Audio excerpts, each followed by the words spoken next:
أثيرت حالة من الغضب داخل النادي الأهلي المصري بسبب لقطة انفعال الحكم التشادي محمد الحاج الذي أدار مباراة الأهلي والهلال السوداني التي جمعت الفريقين مساء أمس الثلاثاء على محمد هاني لاعب الأهلي، وقام بدفعه.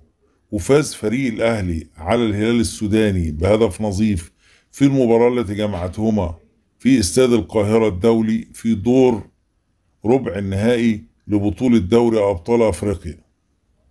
ويستعد الأهلي لخوض مباراة الإياب أمام الهلال السوداني في ربع نهائي دوري أبطال أفريقيا يوم الثلاثاء المقبل بموريتانيا، وهي المباراة التي ستحسم الفريق المتأهل إلى نصف نهائي البطولة الأفريقية.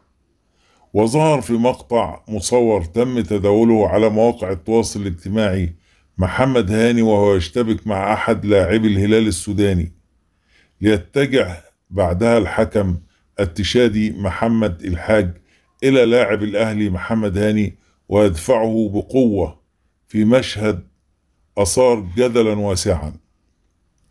وقال الخبير التحكيمي ناصر عباس: التحكيم غير مرضي تماما، ولقطة الحكم مع محمد هاني لابد أن يعاقب عليها، ودوره ليس دفع اللاعب بهذه الطريقة، وهي لقطة تلخص الأداء العام للحكم، وهو مشهد غير مقبول تماما للتحكيم الأفريقي.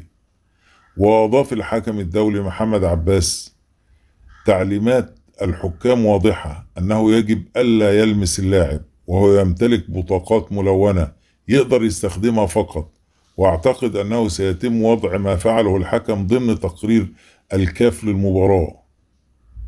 وذكرت تقارير إعلامية أن إدارة الأهلي تجهز شكوى لتقديمها إلى مسؤول الاتحاد الأفريقي لكرة القدم كاف بسبب ما فعله الحكم التشادي محمد الحاج مع لاعب النادي الأهلي محمد هاني.